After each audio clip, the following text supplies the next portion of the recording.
Welcome to the deep dive. We take complex rules, dense source material, tear it apart, and basically hand you the critical nuggets of knowledge you need. Exactly. Today, we are diving deep into, well, the foundation of U.S. patent practice, the Manual of Patent Examining Procedure, the MPP. That's right. And Yeah. specifically, we're looking at Chapter 1400. That's the one that covers the correction of patents. Super important stuff. Oh, definitely. It tells you exactly how a patent owner can try and fix a pretty significant mistake in a patent that's already been granted, one that's already public. And we're zooming right in on one section, MPEP Section 1470. This deals with public access to reissue applications. And this isn't just like fixing a typo, is it? It's about this fundamental balancing act the USPTO does. It really is. It's balancing the patent owner's right to correct an honest mistake against, well, the public's right to transparency and quality assurance over this monopoly grant. Because it affects everyone. Right. The stakes are high. A reissue application is basically admitting the original patent had a flaw somewhere. Maybe the claims were too broad or too narrow. Maybe the description itself was faulty.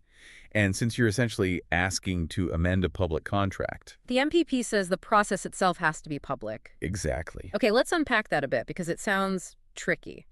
If filing a reissue means putting your mistake under this intense public spotlight, doesn't that discourage people from filing in the first place? If you know your competitors are going to jump all over it, why would you file? That's absolutely a strategic call. Every patent practitioner has to weigh that risk. Yeah. But the USPTO stance, and you see it clearly in MPPP Section 1470, is that the public interest comes first. The interest in having a clear, valid patent. Precisely.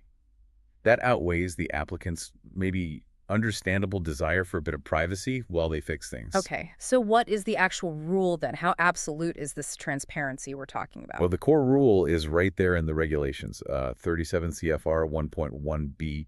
It says pretty unequivocally that all reissue applications, Well, all of them. And the entire file history, every single piece of paper, every email, every argument, are open to inspection by the public. Wow, no conditions, just open. Mandatory, immediate openness. Yeah. That really does turn the whole reissue process into a kind of tactical minefield, doesn't it? It can feel that way. When you try to correct something, you're basically handing your competition a map of your admitted mistakes and how you plan to fix them. And that transparency, that's the USPTO's main safeguard here. It invites public scrutiny to police the correction itself. Sort of like mandated quality control. That's a good way to put it. If the public, and let's be honest, usually that means competitors who really understand the tech, if they can review the fix. They can make sure the patent owner isn't overreaching or trying to sneak something through they didn't deserve originally. Exactly. They ensure the correction is fair and accurate. Okay, this idea of mandatory public scrutiny is pretty intense, but scrutiny only works if people actually know the application is out there, right? So how does the USPTO let everyone know? What's the signal?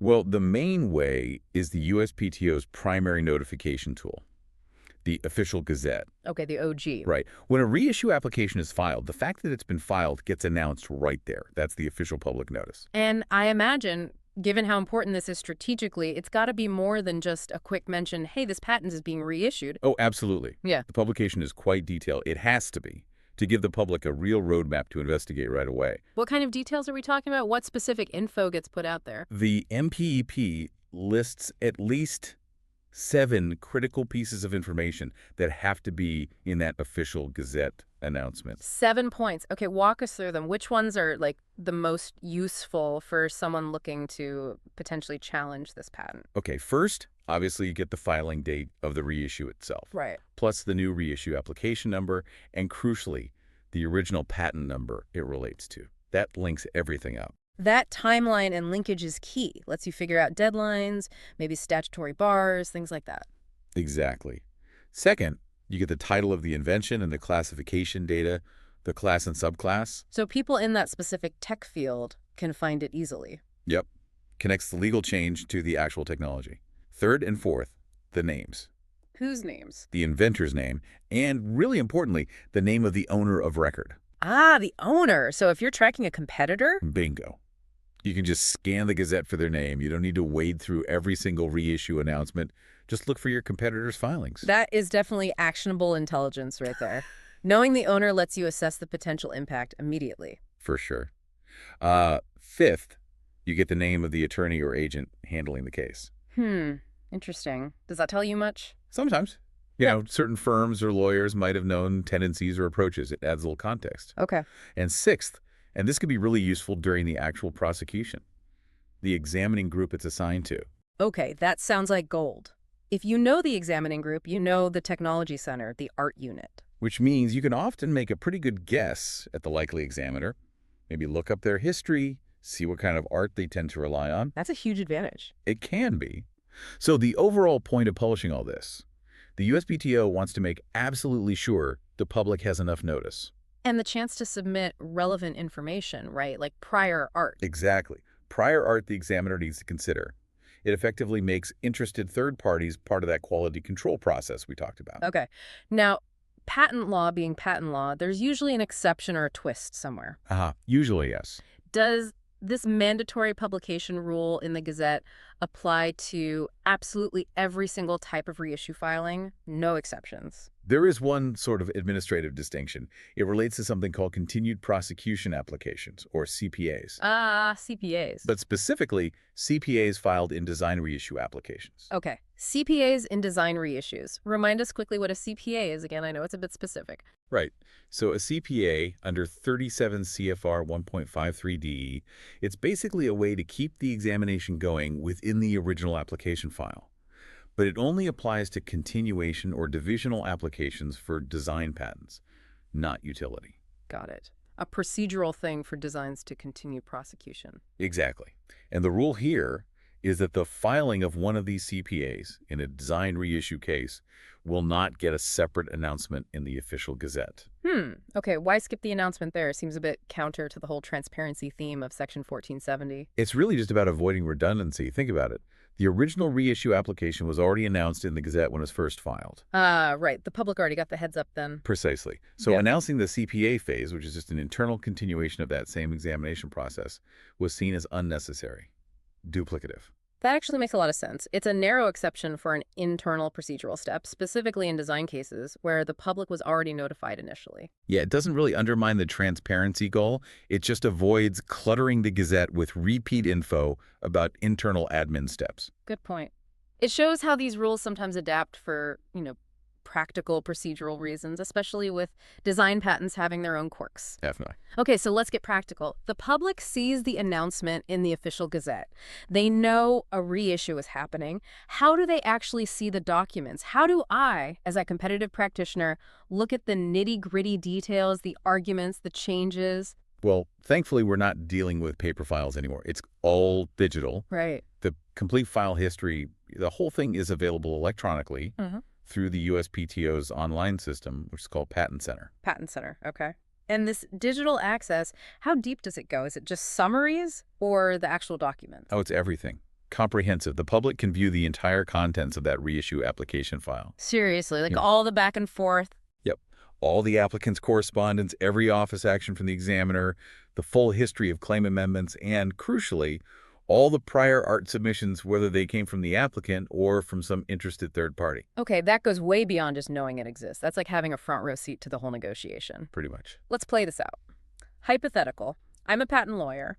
My client's biggest competitor just filed a reissue on a really key patent. I log into Patent Center. What's the first thing I'm looking for? You're probably looking for weaknesses they're admitting to. Remember, a reissue is based on fixing an error. Right. So watch the amendments closely. If they're consistently narrowing the claims to get around the examiner's rejections, that tells you, right there, the scope the applicant knows they probably can't defend. And that's gold if my client is thinking about designing around them or maybe even launching a product. Absolutely. Or if you're gearing up for potential litigation down the road. Any narrowing they do now. Creates a stopple. They can't easily take that back later. Exactly. Also, look at the prior art they submit. Did they miss something really important the first time around, but they're citing it now? Shows their current thinking, what they feel they need to address. Right. And how they argue around any new prior art. That argument becomes part of the public record, totally open for you to analyze and potentially use against them later. And what about the flip side? If I or some other third party find killer prior art, how does Patent Center help get that in front of the examiner? The system makes it pretty straightforward. An interested third party finds relevant art, they can submit it electronically, referencing the application number they found in the Gazette. And the examiner has to look at it. They are obligated to consider timely, properly submitted prior art. So yeah, MPP Section 1470 through Patent Center basically empowers anyone interested to become part of the examination process. So the big takeaway here, the so what, is really clear. MPP 1470 makes correcting a patent a very public act. It's done under a spotlight. Couldn't have said it better. This openness is fundamental. It ensures the correction process itself doesn't somehow undermine the public interest by letting someone sneakily change the deal, change the scope of that patent monopoly. It's transparency cranked up to the max, really. It really is. It underlines the idea that a patent is a public contract. And if you want to change that contract, the other party to the contract, in a way deserves full visibility and a chance to scrutinize that change. Okay, so that brings us to a final thought to leave everyone with. Given that this entire file history, every argument, every amendment is completely public, subject to instant scrutiny by competitors, what kind of intense due diligence do you absolutely have to do before you even think about filing a reissue, knowing that every move you make will be watched by the very people you're trying to protect your patent against? That's a heavy question. Definitely something to ponder. Food for thought, indeed. And before we wrap up, we definitely want to give a special thank you to Mike Shepard. He's the creative director who organized this whole MPP audio series. Absolutely. Thanks, Mike. And just the necessary disclaimer here. This summary. It was generated using AI tools like ChatGPT and NotebookLM. It might have errors or omissions. That's right. It's really just for general educational and informational purposes. It's definitely not legal advice or a substitute for, proper formal instruction. For the authoritative word, you always need to consult the official MPEP itself, talk to a qualified instructor, or get advice from a registered patent practitioner. Please do.